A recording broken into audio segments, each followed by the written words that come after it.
এই কলিযুগে সেই বেশি মান্যতা পাবে, সেই বেশি শেয়ানা হবে। দেখবেন যিনি কিনা পরের সম্পত্তি ঠকিয়ে তাদেরকে প্রবঞ্চনা করে নিজের নামে যখন লিখে নিতে পারবেন, তখনই সবাই পিছন থেকে বাহবা দিবেন, বাবা অমুক ব্যক্তিটার কত বুদ্ধি, কত শেয়ানা ব্যক্তি, যে এই ব্যক্তিটা কি করে কোন কায়দা করে এত প্রতিষ্ঠিত হয়ে গেল। কিন্তু তার যে সম্পত্তিটা এসেছে, সেই সম্পত্তিটা কোথার থেকে? সব ব্ল্যাক মানি, হ্যাঁ, কালো টাকার পাহাড় করেছে। তাকেই মানুষ সমাজের সাধু মনে করছে। কলিযুগের বৈশিষ্ট্য হচ্ছে এরকমই, সই শয়ানজ পরধমহারী, যো করে দম্ভ সই বড় আচারী। যিনি বড় দম্ভ করতে পারবেন, যিনি অহংকার করতে পারবেন, তাকেই সমাজের মানুষ বলবে হ্যাঁ এই বেটাই হচ্ছে সব থেকে বড় সাধু। আমাদের সমাজে অনেক আছে, এমনকি ভাগবত পাঠকদের মধ্যে অনেক আপনারা মোবাইলে শুনে থাকবেন, বুক চাপড়ে কথা বলছে, কিন্তু কি কথা বলছেন? অশাস্ত্রীয় কথা বলছে, যেটা এই আসনের কথা নয়। কেন? এটা রাজনৈতিক মঞ্চ নয়, যে এটা অর্থনৈতিক মঞ্চ নয় যে এখানে বসে রাজনীতি কথা আমি আলোচনা করব। সেটা বলার জন্য অনেক মানুষ আছে, রাজনীতিবিদ আছেন, অর্থনীতিবিদ আছেন। এটা হচ্ছে শাস্ত্র কথা শুনবার আসর। কেন? কলিযুগে শাস্ত্র কথা শুনলে জীবের মঙ্গল হয়, অন্য কোনো কথাই মঙ্গল হয় না। হ্যাঁ, অল্পে নাপি চপূর্ণানি মস্তাস্বল্প ইস্যুযুতহার কলৌনি নাম ভাবে থেকে নমৎসবাই কথায়ঞ্চমে। নারদ মুনি এই ব্রহ্মার কাছে প্রশ্ন করেছিলেন মুনিবৃন্দ, হে ব্রহ্মাদেব আপনি বলুন কলিযুগের মানুষের অল্প আয়ু, এক নম্বর। দ্বিতীয় হচ্ছে তার কোনো পুণ্যই নাই যে সেই পুণ্য দ্বারা সে উদ্ধার হবে।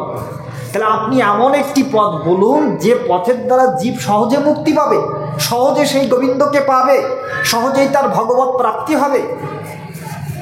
তো বলছেন, ব্রহ্মা বলছেন সাধু সংগাত ভবেদ বিপ্র শাস্ত্রানাম শ্রবণম যতহা কলৌনিনাম ভাবেত কেন মোক্ষবৈ কথাঞ্চমে। বললেন কি?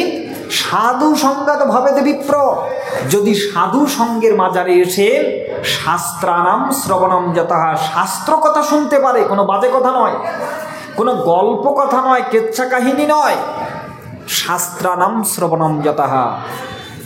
তাহলে শাস্ত্র কথা শুনলে কি হবে? হরি ভক্তি ভাবে থেকে ওই শুনতে শুনতে তার ভক্তি লাভ হবে। তথা জ্ঞানম তথা গতিহি, অর্থাৎ সেই শ্রবণের দ্বারা তার অন্তিমে মুক্তি হবে, গতি হবে। এই জন্য বলছেন যো করে দম্ভ সই বড় আচারী, যাকে নকু অরুয়ার জটা বিশালা সই তাপস প্রসিদ্ধ কলিকালা। যার দেখবেন যে বড় বড় জটা লেগে গেছে, তাকে মানুষ মনে করবে যে হ্যাঁ এই হচ্ছে সব থেকে বড় সাধু, এর মতো সাধু আর হতে পারে না। আপনারা অবাক হবেন, মহাভারত থেকে কিছু কথা বলছি শুনুন। মহাভারত বলছে মানুষের মুক্তি হবে কিসে?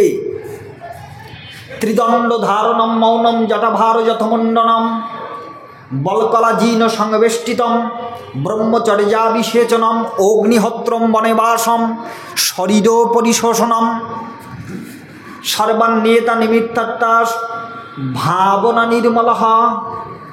মহাভারত বললেন কি? দেখো, বলছেন ত্রিদণ্ড ধারণম মৌনম। আমাদের সনাতন ধর্মের মধ্যে দুই প্রকারের সন্ন্যাস গ্রহণ করা যায়। একটা হচ্ছে ত্রিদণ্ড সন্ন্যাসী, একটা হচ্ছে একদণ্ডী সন্ন্যাসী। একদণ্ডী সন্ন্যাসী যারা গ্রহণ করেন তারা হচ্ছে শঙ্করাচার্যকৃত যারা সন্ন্যাসী, দশনামী সন্ন্যাসী, সেই সন্ন্যাসী গ্রহণ করলে হয় একদণ্ডী সন্ন্যাসী। আর বৈষ্ণব পরম্পরায় যে সন্ন্যাসত্ব গ্রহণ করেন সেটাকে বলে ত্রিদণ্ডী সন্ন্যাসী। তো মহাভারত বলছে যে আমি ত্রিদণ্ড সন্ন্যাস গ্রহণ করেছি, ত্রিদণ্ড ধারণম, তাহলে কি আমার মুক্তি হবে? তো মহাভারত বলছে না, ত্রিদণ্ড ধারণ করলে তার মুক্তি হয় না। ত্রিদণ্ড ধারণম মৌনম, অর্থাৎ চুপ হয়ে গেছি, কথা বলছি না কারোর সাথে। আপনারা হয়তো টিভি মিডিয়ার মধ্যে দেখে থাকবেন যে নীলফামারী জেলাতে একজন ব্যক্তি, তিনি 12 বছর প্রতিজ্ঞা করেছেন কোনো কথা বলবেন না। ব্যক্তিটার নাম হচ্ছে রঞ্জিত, নামটা বলেই ফেললাম। তো তিনি থাকেন কোথায়? একটা আন্ডারগ্রাউন্ডে ঘর করে নিয়েছেন। তো সেখানে সাংবাদিকরা দেখাচ্ছে সেখানে মোবাইল আছে, রেডিও আছে, সব কিছু আছে, অথচ তিনি কোট করেছেন যে 12 বছর ধরে তিনি কথা বলবেন না। ঠিক আছে, তার বিষয় সে করুক, আমরা তার না করি। তবে মহাভারত কি বলছে দেখেন, মৌন হলে কি মুক্তি হবে? তো মহাভারত বলছে না, মৌন হলেই মুক্তি হয় না। দণ্ড ধারণম মৌনম জটাভার যথমণ্ডনম, বিশাল জটা, এর দ্বারা কি আমি মুক্তি পাবো? বলছে না, জটা ধারণ করলেই তার মুক্তি হয় না। যথমণ্ডনম, এই জটাকে মুন্ডন করে ন্যাড়ামস্তক করলাম, তাতে কি আমার মুক্তি হবে? তো মহাভারত বলছে না, তাতেও মুক্তি হবে না। এই পিছনে কারা? ওদেরকে সাবধান করুন। যথমণ্ডনম বলকলা জীর্ণ সংবেষ্টিতম, সে কি করছে? ভালো পোশাক পরিধান করছে না, বনে গিয়ে গাছের ছাল বাকল ইত্যাদি পরিধান করেছে, ছাল বাকল ইত্যাদি পরিধান করেছে। তা এই পরিধান করলেই কি তার মুক্তি হবে? তো মহাভারত বলছে না, মুক্তি হবে না। আমরা অনেক সময় পোশাক দিয়ে সাধুকে নির্ণয় করি। যার ভালো পোশাক পরা থাকে আমরা তাকে মনে করি যে ইনিই বোধহয় সব থেকে বড় সাধু, কিন্তু পোশাক দিয়ে তাকে নির্ণয় করা যায় না। চিরবাসা জ্যোতির্বুপ্রদণ্ডমণ্ডিত বা বিভূষিত বা বিপ্রেন্দ্র ন লিঙ্গম ধর্ম কারণম, এই চিহ্ন ধারণটা কখনো ধর্মের কারণ নয়। এই যে আমরা চিহ্ন ধারণ করেছি, ললাটে তিলক অঙ্কন করেছি, কণ্ঠীমালা পরেছি, শিখা ধারণ করেছি, পৈতা আছে, এগুলো চিহ্ন মাত্র, কিন্তু এই চিহ্নটা কিন্তু ধর্মের কারণ নয়। এই চিহ্ন ধারণ করলেই যে আমার মুক্তি হবে এরকম নয়। তাহলে কি বলছেন? জটাভার যথমণ্ডনম বলকলা জীর্ণ সংবেষ্টিতম ব্রহ্মচর্যাভিষেচনম। ব্রহ্মচারী হয়েছি। ব্রহ্মচারী হচ্ছে দুই প্রকার, একটা হচ্ছে উপকুর্বাণ ব্রহ্মচারী, দ্বিতীয়টা হচ্ছে নৈষ্ঠিক ব্রহ্মচারী। উপকুর্বাণ ব্রহ্মচারীরা আবার বিবাহ করতে পারে, গারস্থ জীবনে যেতে পারে, কিন্তু নৈষ্ঠিক ব্রহ্মচারীরা গারস্থ জীবনকে অবলম্বন করেন না। তাহলে ব্রহ্মচর্য পালন করলে কি আমার মুক্তি হবে? বলছে না। ব্রহ্মচর্যাভিষেচনম, অগ্নিহোত্রম, প্রতিদিন গৃহে অগ্নিহোত্র যজ্ঞ করি, তাতে কি আমার মুক্তি হবে? বলছে না।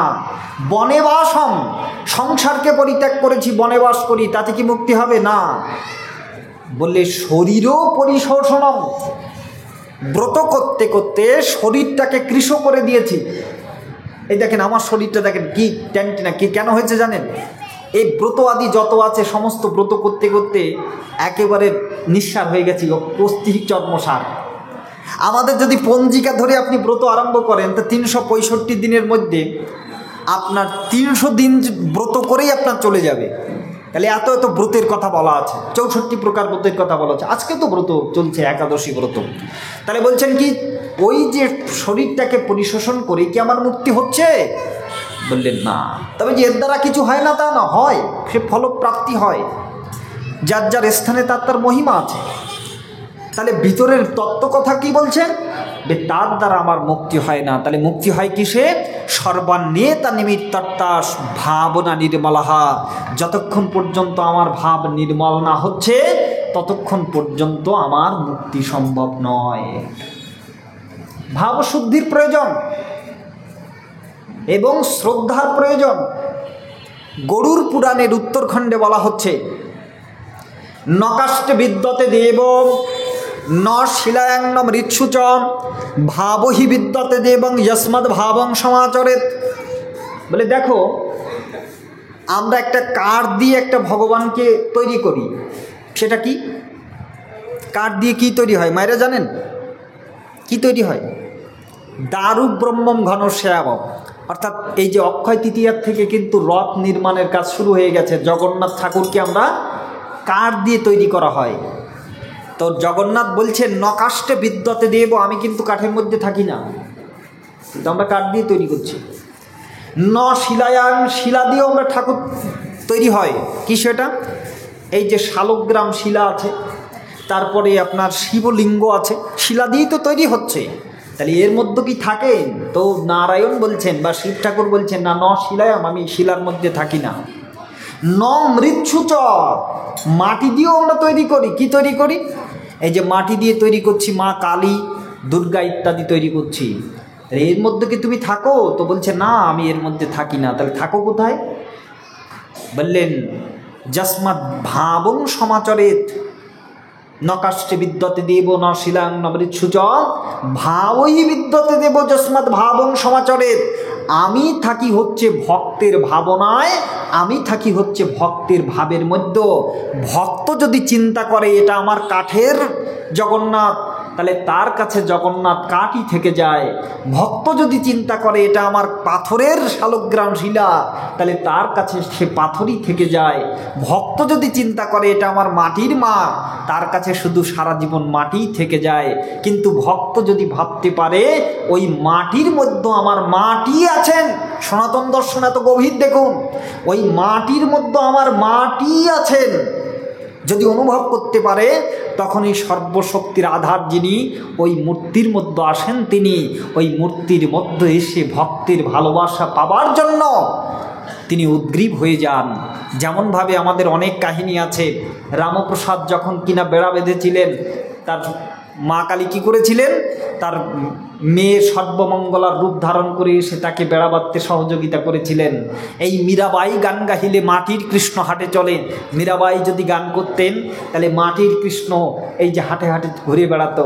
তাহলে এমন ভক্তির সাধনা, যে সাধনার কথা মর্মে মর্মে পরতে পরতে একমাত্র সনাতন ধর্মের মধ্যে অনুভব করা যায়। জগতের সমস্ত ধর্ম দর্শন রয়েছে, সেই সমস্ত ধর্ম দর্শনের মধ্যে ভক্তিবাদ নাই, ভক্তি নাই। আর একমাত্র সনাতন ধর্ম দর্শনের মধ্যে ভক্তি আছে, যেখানে ইটকেও কথা বলানো হয়, মাটিকে কথা বলানো হয়, সেই মাটির মূর্তি রূপ ধারণ করে সে ভক্তের সাথে তখনই সে মিলন হয়, ভক্ত ভগবানের মিলন হয়ে গেল। প্রেমানন্দে ভক্ত বৃন্দে নিতাই গৌর প্রেমানন্দে গৌর।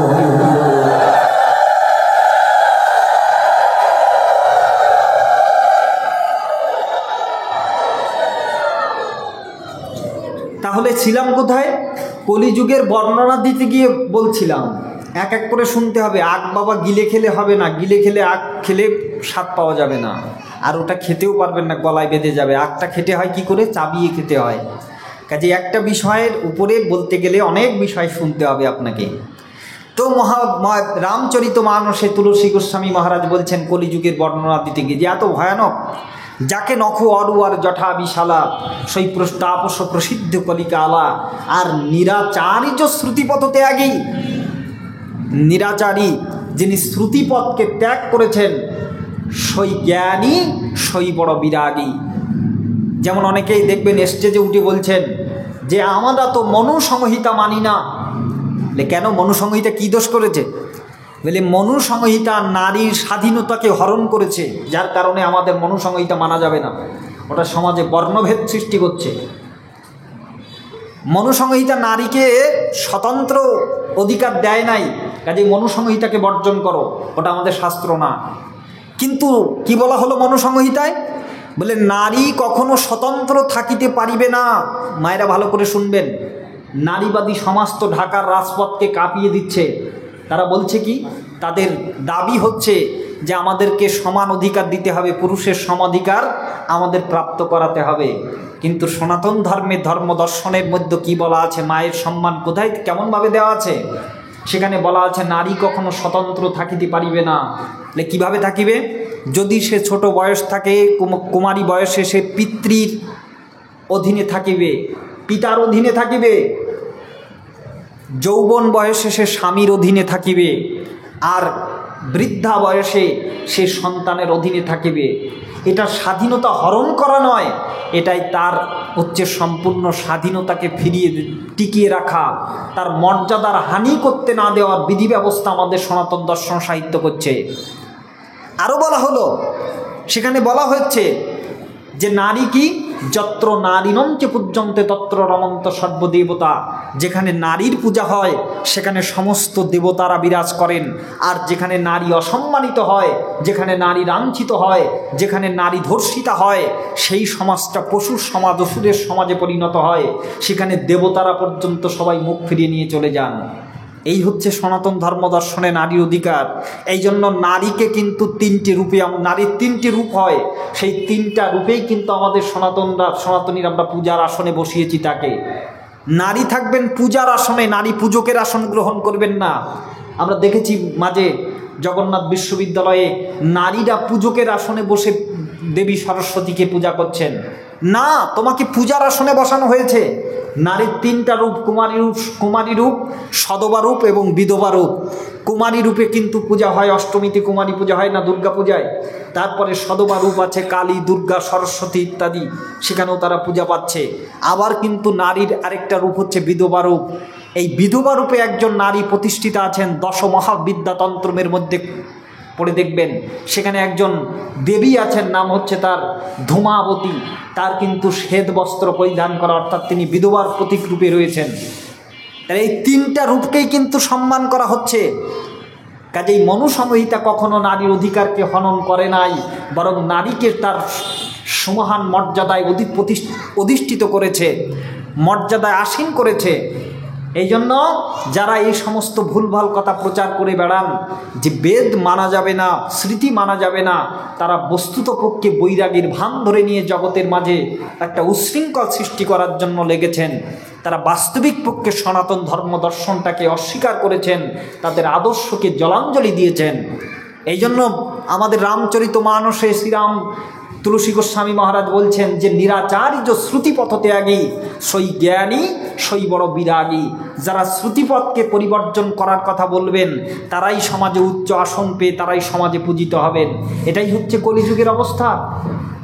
আরও বললেন যে যুগে গাইয়া ধুকে কুত্তা পালে উসকে বাছুর ভোকা, শালকে উত্তম খেলিয়ে বাপ না পায় রুখা, ঘরকা বাউয়ে ফ্রিত না পাউয়ে চিত চড়াইয়ে দাসী, ধন্য কলিযুগ তেরি তামাশা দুঃখ লাগে ওর হাসি।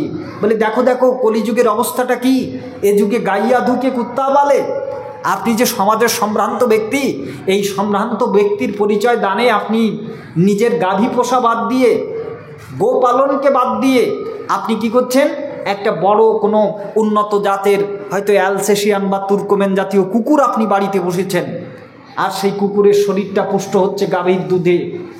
অবস্থা কি দেখছেন? সব উল্টে যাচ্ছে। কলিযুগে সব উল্টা হবে, ধর্মের নামে অধর্ম চলবে, আর সেটাই আমরা বাবা দেব যে বাবা সুন্দর হচ্ছে সুন্দর হচ্ছে। দেখেন না অনেক নামযজ্ঞের মাঝে কুমারী বয়সের মেয়েদেরা উচ্ছৃঙ্খলভাবে নৃত্য করছে। কেন? অনেক আমাদের ধর্ম প্রতিষ্ঠানগুলো আমাদের দিকে প্রচার হয় যে এই ধর্ম অনুষ্ঠান হলে কিন্তু কনসার্ট ইত্যাদি করা যাবে না।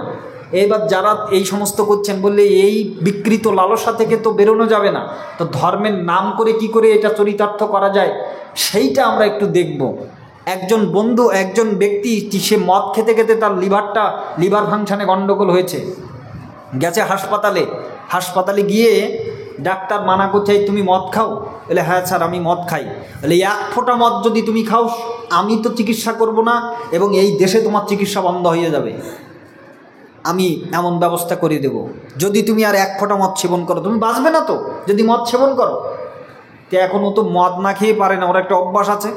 তা এখন বেডে অসুস্থ অবস্থায় তার বন্ধুকে ফোন করে বলছে বন্ধু তুমি আসো তো, আমার তোমাকে প্রয়োজন। তো বন্ধু এসে বলছেন কি ব্যাপার?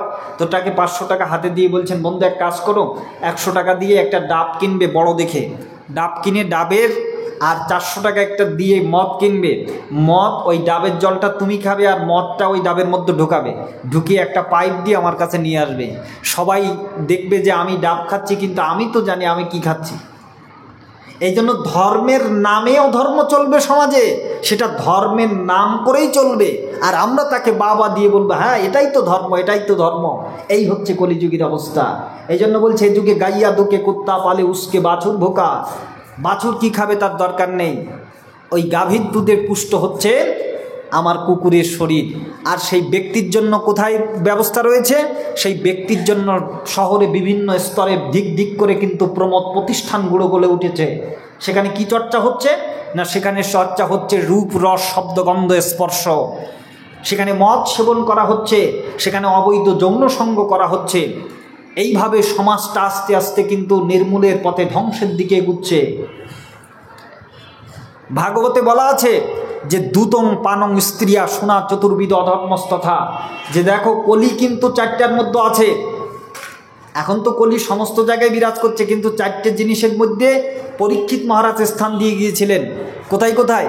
বলে দূতম মানে দ্রুত ক্রিয়া যেখানে হচ্ছে সেখানে, পানম যেখানে আসক্ত রয়েছে সেখানে, শোনা অর্থাৎ হিংসাত্মক প্রবৃত্তির কর্ম যেখানে হচ্ছে সেখানে, আর কোথায় স্ত্রিয়া অর্থাৎ অবৈধ যৌনসঙ্গ যেখানে করা হচ্ছে সেখানে।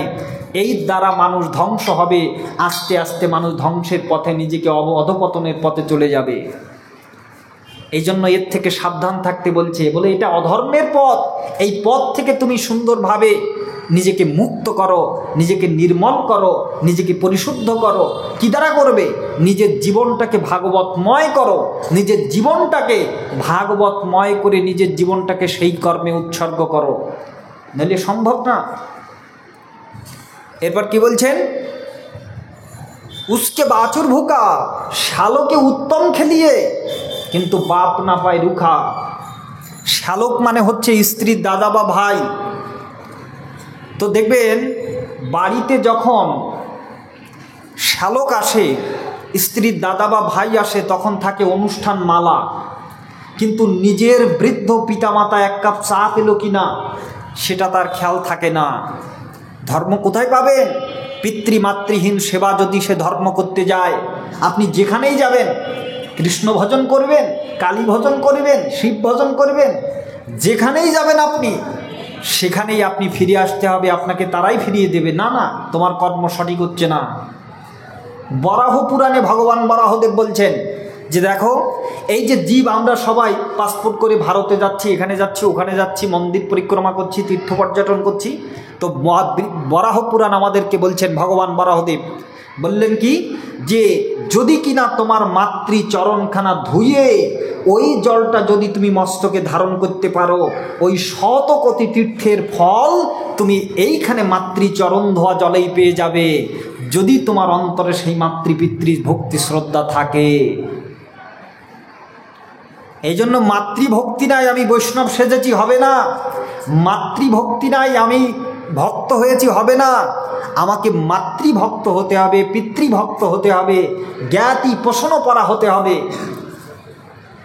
আমি সমাজের থেকে আলাদা নয়। একটা গানে আছে, বৈষ্ণব সেই জন পাশে থাকে আজীবন, পরেরও বেদনায় তার মন সবসময় কাঁদে রে, পরেরও তরে তার শত উপকারে গর্ব করে না মনে কোনো রে। বৈষ্ণব তো সেই জন। ক্যালকাটা ইউনিভার্সিটির প্রাক্তন পরীক্ষা নিয়ামকের একজন প্রফেসর ছিলেন ডক্টর গোপাল বন্দ্যোপাধ্যায়। তো গোপাল বন্দ্যোপাধ্যায় তিনি ভবা পাগলার একখানা গান শুনে গিয়েছিলেন বৃন্দাবনে। ভবা পাগলার একটি গান আছে, এখনও সেই বৃন্দাবনে বাঁশি বাজে রে, শ্যামের বাঁশি শুনে বনে বনে ময়ূর নাচে রে, এখনও সেই বৃন্দাবনে বাঁশি বাজে রে। তো গোপাল বন্দ্যোপাধ্যায় তিনি গিয়ে কি করেছেন, তিনি গিয়ে বৃন্দাবনে থেকেছেন, বৃন্দাবনে খেয়েছেন, খেয়ে কয়েকদিন পরে চলে এসেছেন কালনাতে, সেখানে সাধক সিদ্ধ ভবা পাগলা রয়েছেন। এসে জিজ্ঞাসা করছেন পাগলের নিকটে, পাগল বলো তো যে তুমি এই গান লিখলে কেন? বলে কী গান লিখেছি? বলে এখনও সেই বৃন্দাবনে বাঁশি বাজে রে। কই বৃন্দাবনে বাঁশি বাজে কই? আমি তো বৃন্দাবনে থেকেছি, বৃন্দাবনে খেয়েছি, বাঁশি শোনার জন্য সারা রাত জেগে আছি, কিন্তু জেগে থেকেও আমি বাঁশি শুনতে পারি নাই। বলে আচ্ছা তোমার বাড়ি কোথায় বাবা? বলে আমার বাড়ি কলকাতায়। বলে কলকাতায় তো সব ধনী ব্যক্তিরা বাস করে, তা তোমার বাড়ি কয়তলা বাড়ি? বলে আমার বাড়ি হচ্ছে 5 তলা বাড়ি। বলে 5 তলা বাড়ি? বলে তোমার বাড়ির পাশে বস্তি আছে? বলে হ্যাঁ বস্তি আছে। বলে বস্তির মানুষের অন্তরে কি কোনো স্বস্তি আছে?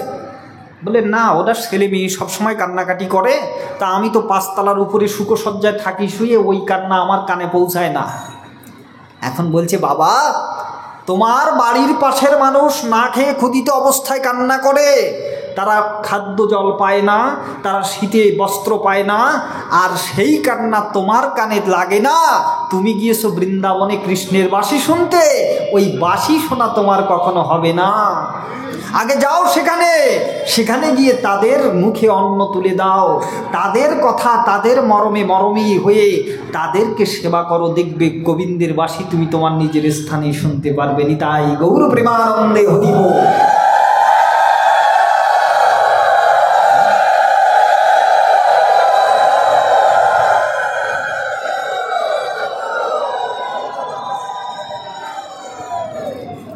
আপনাদের এখানে এসে আমার খুব ভালো অভিজ্ঞতা হয়েছে, কেন এখানে শুধু মন্দিরের শুধু বিগ্রহ সেবা এবং ভক্ত সেবার মধ্যেই সীমাবদ্ধ নয়, এখানে যে আরও একটি সেবা আপনারা শুরু করেছেন বা এটা চলছে অনেক দিন যাবৎ, এটা দেখে এসে খুব ভালো লাগলো। বাংলাদেশে অনেক স্থানে গিয়েছি, অনেক জায়গায় ঘুরছি, কিন্তু এরকম সুন্দর ব্যবস্থা কোথাও থাকে না।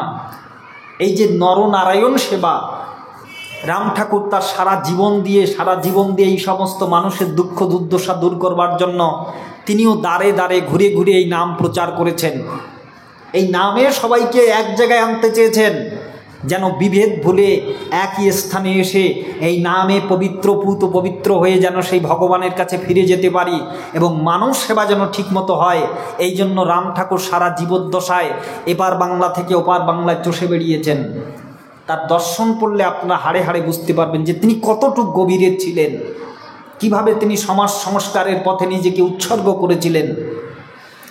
তাহলে বলছেন, হ্যাঁ, তাহলে নিজের পিতামাতার সম্মান নাই, সম্মান দিতে শিখি নাই, শ্রদ্ধা নাই, জীবদ্দশায় তাদের সেবা নাই।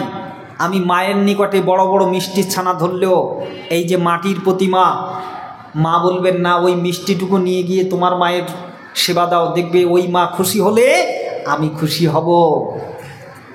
বাংলাদেশের একজন বিখ্যাত গায়কের গান আছে, ওরে খাওয়াই আখির দধি দুগ্ধ, মাটি মাকে করছ মুগ্ধ, জ্যান্ত মা তোর ঘরে বসে পচা পান্তা খায়, ওই স্বর্গ পুড়ে ছাই হবে তোর মায়ের বেদনা, স্বর্গ পুড়ে ছাই হবে তোর মায়ের বেদনা। ওরে মায়ের পায়ে যে ফুল দিলি নিয়া ভক্তি প্রীতি, তার শতভাগের এক ভাগ যদি মার পায়ে দিতি, তোরে এসে পূজা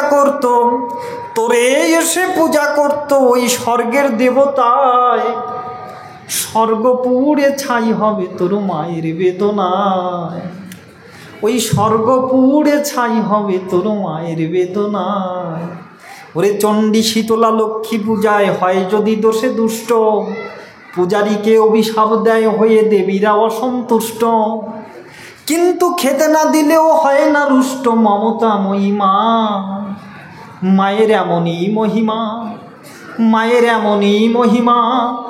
তাই জয় জয় জয় জ্যান্ত দেবী জ্যান্ত প্রতিমা। সকলের ঘরে আমাদের এই দেবতা স্বরূপ। বলছেন, হে জীব, তুমি কি ধর্ম চাও? তো আমাদের ঋষিমুনিরা ধর্মের আবাসস্থান কথা লিখে দিয়েছেন, পিতা স্বর্গ, পিতা ধর্ম। যদি ধর্মকে চাও তাহলে পিতাকে আশ্রয় করো, যদি স্বর্গ চাও তাহলে পিতাকে আশ্রয় করো। আর তার থেকেও কি উচ্চস্থান চাও? বললেন, জননী জন্মভূমিষ্য স্বর্গাদপি গরীয়সী, মায়ের চরণ তলেই সন্তানের রয়েছে গয়া গঙ্গা কাশী। এই জন্য পিতৃমাতৃ ভক্তি নাই। এই কলিযুগে তো এরকমই হবে, যে বড় ভক্ত হবে বটে কিন্তু পিতৃমাতৃ ভক্তের সে হতে পারবে না। তো সাবধান বাক্য দিয়ে বলছেন যে গাইয়া দুকে কুত্তা পালে উসকে বাছুর ভোকা, শালকে উত্তম খেলিয়ে বাপ না পায় রুখা, ঘর কা বাউয়ে প্রীত না পাউয়ে, চিত চড়ায়ে দাসী, ধন্য কলিযুগ তেরি তামাশা দুঃখ লাগে ওর হাসি, চোরকে ছোড়ে সাধুকে পাকড়ে, পথিককে লাগাই ফাঁসি, ধন্য কলিযুগ তেরি তামাশা দুঃখ লাগে ওর হাসি। এটাই চলছে সমাজে, সাধুকে পাকড়াও করা হচ্ছে আর চোরকে সম্মানিত করা হচ্ছে। আমাদের বাংলাদেশেও হচ্ছে। এই মাঝে এক চোর ভাইরাল হলো না, তা তাকে তো পুলিশ প্রোটেকশন দিয়ে একটা খেলার সম্মান সভাপতির আসনে বসানো হয়েছে। তাহলে সাধুকে, চোরকে বড় আসনে বসানো হচ্ছে, আর সাধুকে পাকড়ে পথিককে লাগাই ফাঁসি, ধন্য কলিযুগ তেরি তামাশা দুঃখ লাগে ওর হাসি।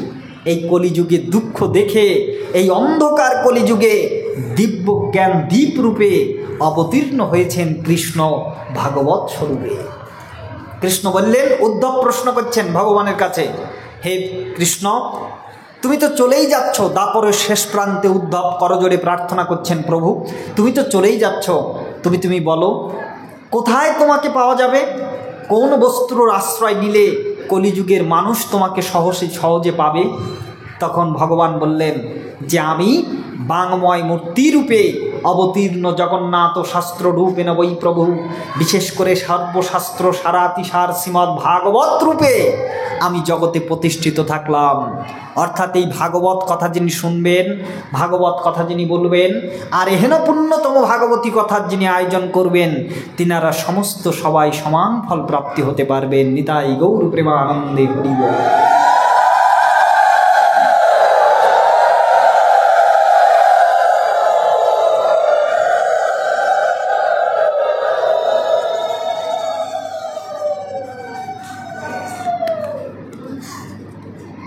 তাহলে কলিযুগের সাধনা কি?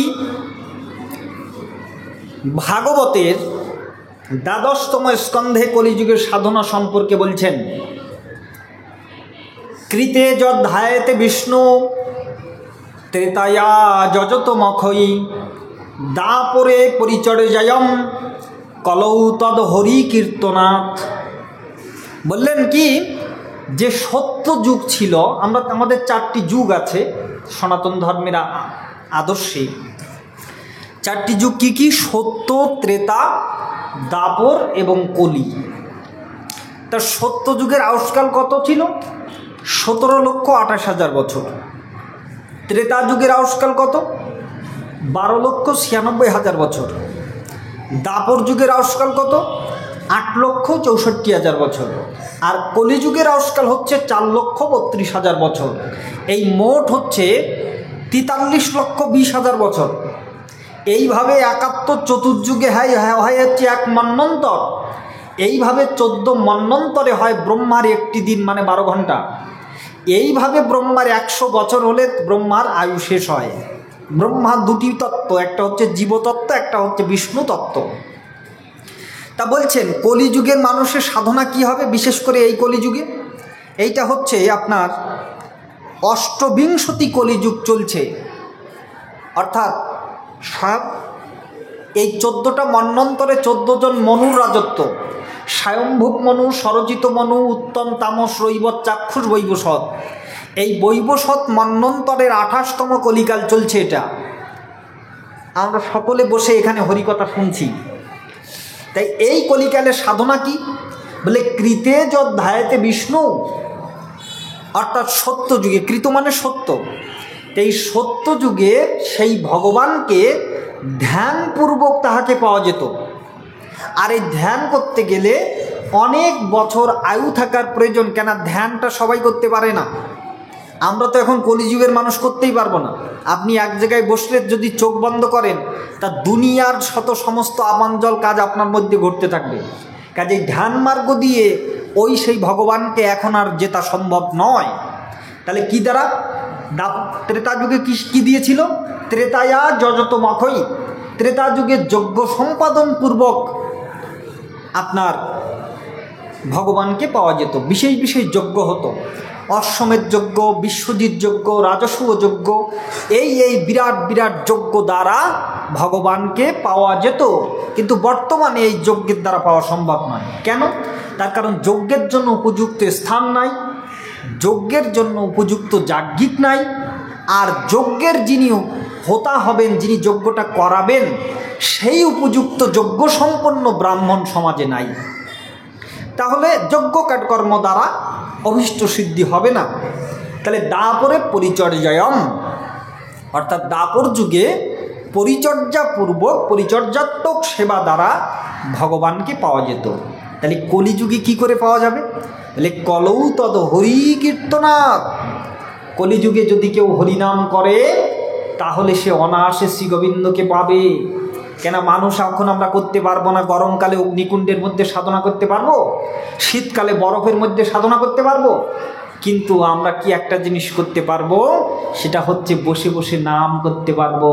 হরিনাম সুদামাকা নামে আছে জাদু, এতে কয়লা হয় হীরামন, তস্কর হয় সাধু। হরিনাম দ্বারা জীবের প্রীতি আনা সম্ভব, অর্থাৎ জীবের একমাত্র ধর্ম নিরূপণ করলেন মহাজনগণ তথা শাস্ত্র তথা শ্রী ভগবান নিরূপণ করলেন যে কলিযুগের যুগধর্ম হচ্ছে, কলিযুগের একমাত্র ধর্ম হচ্ছে এই নাম ও সংকীর্তন। নাম ব্যতীত কলিজীবের কোনো গতি নাই, গতি নাই, গতি নাই। বৃহন্নারদীয় পুরাণের 38তম অধ্যায়ের 126 সংখ্যক শ্লোকে বললেন, হরের নামৈব নামৈব নামৈব মম জীবনম কলৌ নাস্তেব্য নাস্তেব্য গতিরন্যথা। বললেন কি? এই নামই হচ্ছে জীবের জীবন এবং এই নাম ব্যতীত গতি নাই। সেই নামটা কি? প্রভু বললেন, কহিলাম এই মহামন্ত্র। প্রভু কোন মহামন্ত্র বলছেন? হরে কৃষ্ণ কৃষ্ণ কৃষ্ণ হরে হরে, হরে রাম রাম রাম হরে হরে। প্রভু বললেন, কহিলাম এই মহামন্ত্র, ইহা গিয়া জপ সবে করিয়া নির্বন্ধ, ইহাতে সর্বসিদ্ধি হইবে সবার, সর্বক্ষণ জপইতে বিধি নাহি আর, খাইতে শুইতে যথা তথা নাম লয়, দেশকাল বিধি নাই সর্বসিদ্ধি হয়। বলে এর কোনো দেশকাল বিধি নাই, এর কোনো কালাকাল বিচার নাই, এর কোনো সূচি অসূচি বিচার নাই। আপনি যে কোনো অবস্থাতে যে কোনো পজিশনে আপনি নাম করতে পারবেন, এতে আপনার কোনো বাধা নাই। নামকারী বহুদা নিজ সর্বশক্তি স্তোত্র অর্পিতা নিয়মিত স্মরণে না কালো। এই নিয়মিত স্মরণ করার কোনো কালাকাল বিচার শাস্ত্র রাখে নাই। কেন জীব সবসময় কলিযুগের মানুষের একে তো আয়ু কম, তারপরে হচ্ছে তার অন্নগত প্রাণ আর জনিগত মন, এই মনে সে কখনো ভগবত চিন্তা করতে পারবে না। এই জন্য নামের মহিমা কলিযুগে অধিক। নামেতে প্রেমী ভাসাবে, এতে কামেরও কামিনী যাবে, হৃদ মাঝারে দেখতে পাবে ধ্যানের ঠাকুর প্রাণরাম, হরে কৃষ্ণ কৃষ্ণ কৃষ্ণ হরে রাম। নামেতে প্রেমে ভাসাবে, এতে কামেরও কামিনী যাবে, ওরে হৃদ মাঝারে দেখিতে পাবে, হৃদ মাঝারে দেখিতে পাবে ধ্যানের ঠাকুর প্রাণারাম। হরে কৃষ্ণ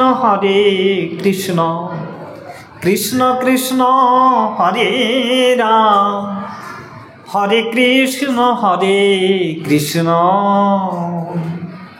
এই নামে যার একমাত্র লক্ষ্য, ওই লক্ষ কোটি হয় উপলক্ষ, ওরে সে তো আর করে না লক্ষ্য, ধর্ম অর্থ মনস্কাম। হরে কৃষ্ণ কৃষ্ণ কৃষ্ণ কৃষ্ণ হরে রাম, হরে কৃষ্ণ কৃষ্ণ। যাগযজ্ঞ কর্মের বাঁধন, এতে মরমে নামে না কাদন, তাই পাগল বিজয় বলে ভজন সাধন, এই তারক ব্রহ্ম হরি নাম। হরে কৃষ্ণ কৃষ্ণ কৃষ্ণ কৃষ্ণ হরে রাম, হরে কৃষ্ণ কৃষ্ণ। বলে নাম কৃষ্ণ চৈতন্য বিগ্রহ, এই তিনে যার হয় আগ্রহ, দেখো কেটে যায় তার কুকগ্রহ, নামে পায় সে পরিণাম। হরে কৃষ্ণ কৃষ্ণ। বলে নাম কৃষ্ণ চৈতন্য বিগ্রহ, এই তিনে যার হয় আগ্রহ, দেখো কেটে যায় তার সকল কুআগ্রহ, নামে পায় সে পরিণাম। এই জন্য নামের মধ্যে ভগবান সমস্ত শক্তিকে সঞ্চার করে দিলেন। দুই ভাই হৃদয়ের খালি অন্ধকার, দুই ভাগবত সঙ্গে করিয়েছেন সাক্ষাৎকার। এক ভাগবত বড় ভাগবতীয় শাস্ত্র, আরেক ভাগবত হচ্ছে ভক্ত ভক্তির রসপাত্র। ভগবান একটা পাত্র তৈরি করেছেন যার নাম দিয়েছেন ভক্ত, আর ওই ভক্তের মাঝে ভগবান যে রসটা সিঞ্চন করেন সেটা হলো ভক্তি রস। ওই ভক্তি রস পান করিয়া জীবের হৃদয় হয়ে যায় সরস। এই জন্য নাম করতে বলা হচ্ছে কলিজীব, অন্য কোনো পথ নাই, অন্য কোনো পন্থা নাই, একমাত্র পন্থা হচ্ছে তুমি নাম করো, নামেই তুমি উত্তীর্ণ হবে। এই জন্য ভগবান বলেছেন, আমা হতে আমার নাম বড়, নাম হতে আমার ভক্ত বড়। ভগবান অর্জুনকে এক সময় বললেন যে অর্জুন দেখো, আমার ভক্ত হলে সে ভক্ত নয়, আমার ভক্তের ভক্ত হলে সেই ভক্ত উত্তম হয়। তাই ভগবান বললেন আমা হতে আমার নাম বড়।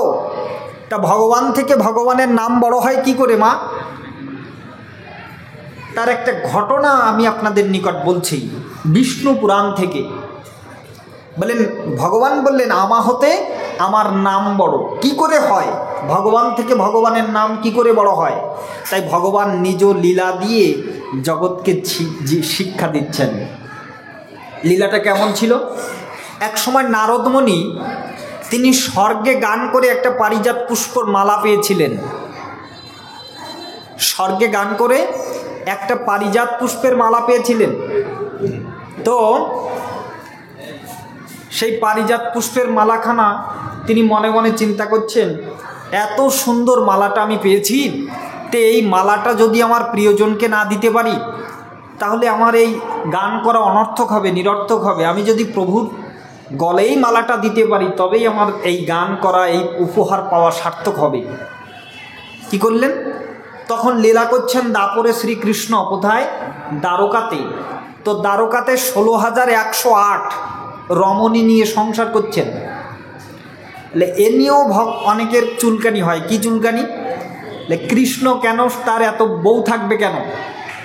তাদের উত্তরটাও এরকম দেওয়া যায় যে আমরা একটা বউকে তো সামলাতে পারি না। আছে, আগেরকার সময় রাজরাজাদের অনেক বিয়ে হতো, কিন্তু এখনকার সময় একটা বউকেই সামলানো মুশকিল।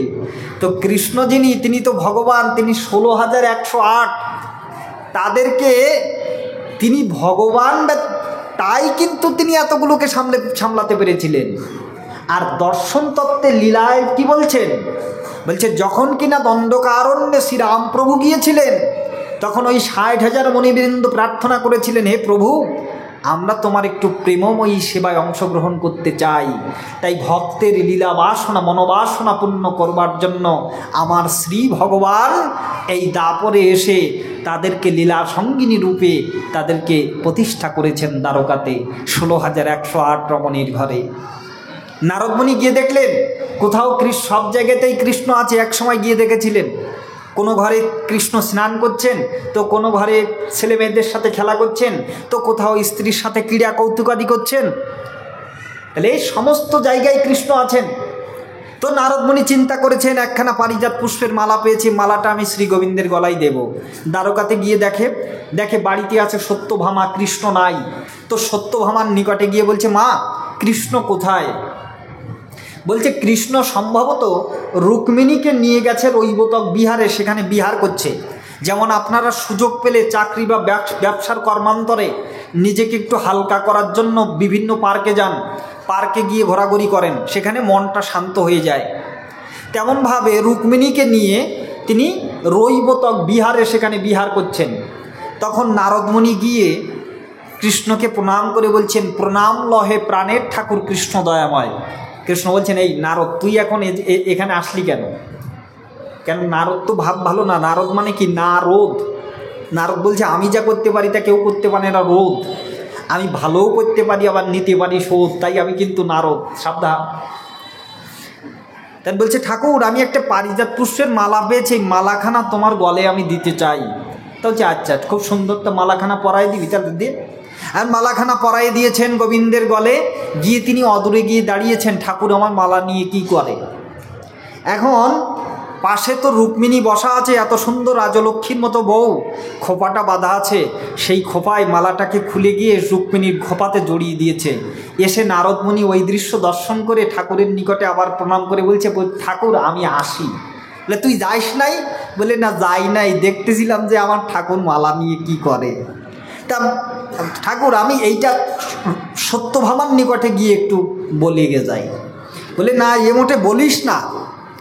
এ যদি 103-এর ভালো যদি আর 103 শোনে তা জ্বলি উঠবে না একেবারে তেলে আর বেগুনি। এ মোটে সংসারে গণ্ডগোল বাঁধাইস না। তাহলে, না ঠাকুর, আমি একটু কইয়ে দেব। তো এখন নারদমণি চলে গিয়েছেন সত্যভামার নিকটে গিয়ে বলছেন, মা, এই বাচ্চাদেরকে একটু সামলান। নিয়ে বলছেন, মা, কৃষ্ণ কি তোমাকে ভালোবাসে? তখন সত্যভামা বলছেন যে, নারদ, কি বললি? কোন কথা বললি এটা? কৃষ্ণ আমাকে ভালোবাসে না মানে? কৃষ্ণ আমাকে খুব ভালোবাসে, অত্যন্ত ভালোবাসে, ভালোর থেকেও ভালোবাসে। বলে, না মা, এটা আমি স্বীকার করতে পারছি না। বলে, তাহলে? মা, ভালোবাসার হয় 6টি লক্ষণ, তুমি দেখো তো। ভালোবাসার 6টি লক্ষণ কি কি? দিবে লবে, খাবে খাওয়াবে, গোপন কথা বলিবে আর গোপন কথা শুনিবে। এই হচ্ছে ভালোবাসার 6টি লক্ষণ। তা মা আমি একটা অনেক কষ্ট ক্লান্তি করে স্বর্গের থেকে একখানা পারিজাত পুষ্পের মালা এনেছিলাম, সেই মালাটা দিয়েছিলাম কৃষ্ণের গলে, ভেবেছিলাম কৃষ্ণ সেই মালা এনে তোমার গলে পরিয়ে দেবে বা তোমার খোপার সৌন্দর্য বৃদ্ধি করবে, কিন্তু তা না করে কৃষ্ণ ওই রুক্মিণীর খোপাতে জড়াই দিয়েছে। তাহলে কি করে তোমাকে ভালোবাসে? বলছি এই কথা, আজকে বাড়ি আসুক আগে। বলে না, কোনো কথা চলবে না মা। বললে আজকে তুমি এমন রাগ করবা যেন কৃষ্ণ তোমাকে পারিজাত ফুল কেন পারিজাত বৃক্ষই নিয়ে যাতে রোপণ করে দিতে পারে। ঠিক আছে, বলে আমাকে কি করতে হবে? বলে মা আমি একটা যজ্ঞের ব্যবস্থা করতেছি, এই যজ্ঞ করে দেব, যজ্ঞ করে দিলে তোমার কৃষ্ণ একেবারে তোমার হয়ে যাবে, আর অন্য কারোর হবে না। বলে কি করতে হবে? বুঝিয়ে দিলেন, যজ্ঞের সরঞ্জামাদি দিয়ে বুঝিয়ে দিলেন। এখন নারদ মুনিকে জিজ্ঞাসা করছেন, আচ্ছা সত্যভামা জিজ্ঞাসা করছেন, নারদ তুমি তো এই যজ্ঞটা করাবে, তা তোমার কি দক্ষিণা দিতে হবে? বলে মা কোনো কিছু না, হরি তো কি চেনো তো? বলে হ্যাঁ চিনি। বলে হরি তো কি মধ্যখান থেকে করিবে কর্তন, মধ্যখান থেকে কেটে ফেলে শেষের টুক দেবে ফেলে আর প্রথম টুক দেবে আমার হাতে তুলে, ওই হরি তো কি নিয়ে আমি করিব কমন। বলে এইটুকু? বলে হ্যাঁ এইটুক দিলে আমার হবে। এখন কৃষ্ণ আজকে বাড়িতে এসেছেন, রাগে রাগে মানের ঘরে সত্যভামা কথা বলছেন। বলে ঠাকুর তুমি যদি মন রক্ষা করতে চাও, কেন সখিয়া নায়িকা তো, মন রক্ষা করতে চাও তাহলে পারিজাত পুষ্পের বৃক্ষ এনে আমার দ্বারদেশে রোপণ করে দাও।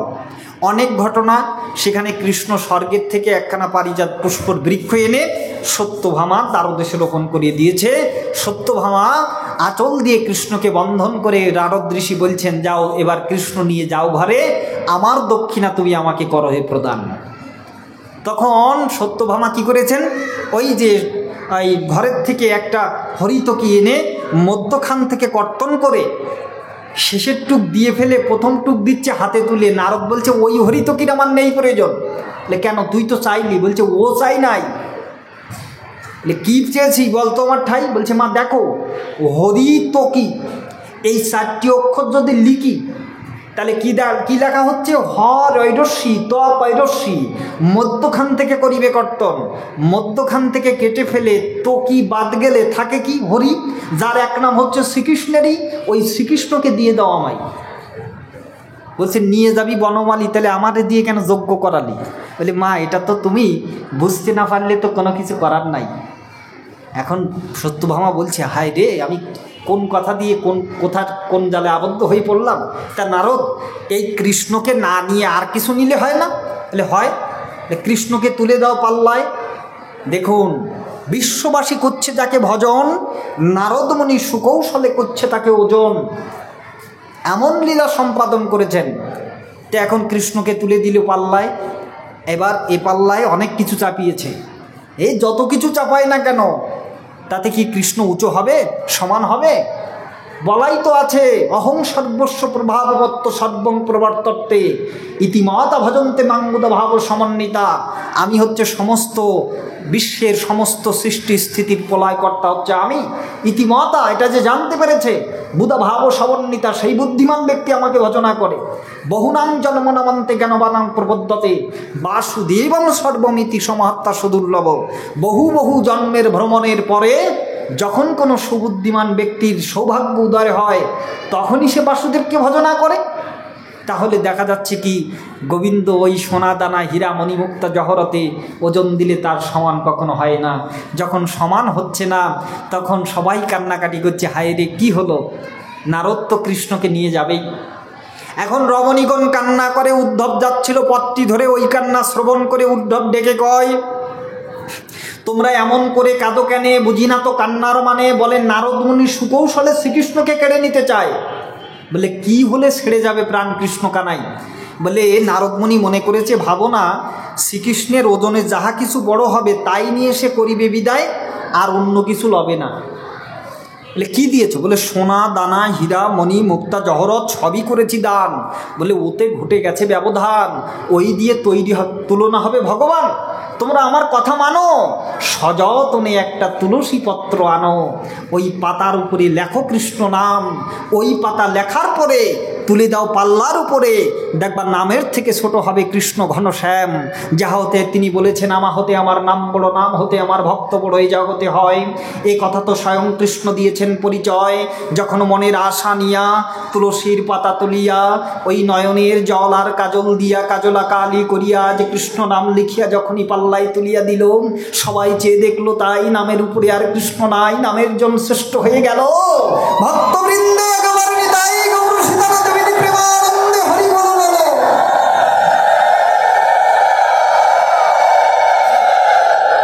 হরি বল, হরি বল।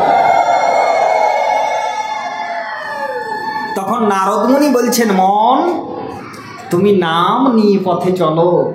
তাহলে ভগবান থেকে যে ভগবানের নাম বড়, সেটা ভগবানের লীলাকার্য দ্বারা ভগবান জগতে প্রতিষ্ঠা করে দিলেন। হে জীব শোনো, আমা হতে আমার নাম বড়।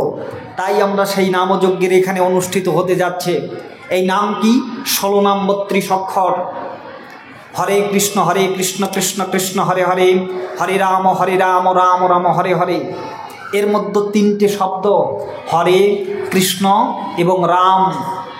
এই 3টে শব্দ, এই 3টে শব্দের মাহাত্ম্য কি? বলে 3টে শব্দের অধিক মাহাত্ম্য। হরে শব্দ হচ্ছে হরত্ব বিদ্যাং তৎকার্যম, যাহা মানুষের হৃদয়কে হরণ করে, প্রেম প্রদান করে, তাহাকে হরে বলে। কৃষ্ণ ক্রীড়াদি সম্মুখ প্রভু পূজ্য, অর্থাৎ কৃষ্ণ তিনি অনাদির আদি গোবিন্দ বলে কৃষ্ণ নামে অভিহিত হন। আমাদের বেদ বলছে, ক পরম দেবকূত মৃত্যুর বিভেতি, কস্য বিজ্ঞানে অখিলম ভাতি। তো বেদ উত্তর দিচ্ছে আবার, শ্রীকৃষ্ণ বই পরম দৈবতম। শ্রীকৃষ্ণই হচ্ছেন পরম দেবতা। হ্যাঁ, শ্রীকৃষ্ণই হলেন পরম দেবতা। পরম মানে কি? শ্রেষ্ঠ দেবতা। ক পরম দেবকূত মৃত্যুর বিভেতি, কস্য বিজ্ঞানে অখিলম ভাতি।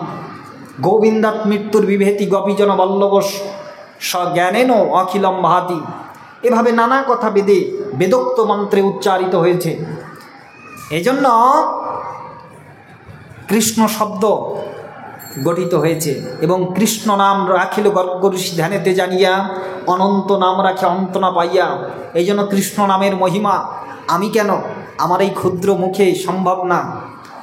এমনকি অনন্ত দেব যদি অনন্ত মুখে সেই কৃষ্ণ মহিমা প্রচার করতে চায়, তবু তার দ্বারা সম্ভব হয় না। যশের সিন্ধু না পায় কুল, অধিক অধিক বাড়ে। তার যশের সিন্ধু তাকে কুল দেয় না, আবার লক্ষাধিক বৃদ্ধি পেতে সেই যশ বৃদ্ধি পায়। আমাদের বাংলাদেশে একটা যুদ্ধ বিমান আছে, নাম হচ্ছে তার মেক 29।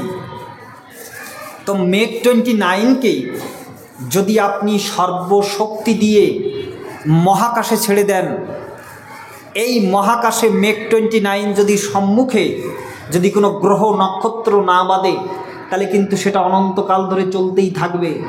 এজন্য বলছে, অনন্তকাল রকেটে যদি চলে অনন্তে, পৌঁছাতে কি পারে কখনো সেই অনন্তের প্রান্তে? তোমরা কে পেরেছ তারে জানতে, সেই অনন্ত প্রেমের ঈশ্বর। বুঝিলাম না তো কি খেলা চলেছে নিরন্তর। হে প্রভু, এই জন্যই কিন্তু কৃষ্ণের অষ্টোত্তর শতনামে বলা হয়েছে, কৃষ্ণ নাম রাখিল গর্গ ঋষি ধ্যানেতে জানিয়া, আর অনন্ত নাম রাখিল অন্ত না পাইয়া। তার কোনো অন্ত নাই, তিনি অনাদি, তিনি অসীম, তাকে কোনো কিছু দ্বারা সীমাবদ্ধ করা যায় না। হ্যাঁ, এই হচ্ছে ভক্তের কৃষ্ণের মাহাত্ম্য। আর রাম, রময়তি মদয়তি সর্বানীতি রাম, যার আনন্দ প্রদানকারিণী শক্তি। এরপরে শাস্ত্রকারগণ আরও ভেঙে ভেঙে বলছেন, হরে শব্দটার ব্যাখ্যা করছেন, হকারে হিঙ্গুল বর্ণজ সর্ববর্ণ বয়সত জ্ঞানাজ্ঞানে কৃত পাপাম হকারস্য দহতি ঘনাৎ। হকারে হিঙ্গুল বর্ণ সর্ববর্ণ শ্রেষ্ঠ, জ্ঞানে ও অজ্ঞানে যত পাপ করে নষ্ট। রেকারে রক্তবর্ণ সৎ গোপালের নির্ণয়, গুরুবাঙ্গন উপগত পাপক্ষয় হয়। ক্রিকারে কজ্জল বর্ণ সংহারে দুপত্তকম, গতি শক্তি রতি প্রেম ক্রিকার দহতি ঘনাৎ।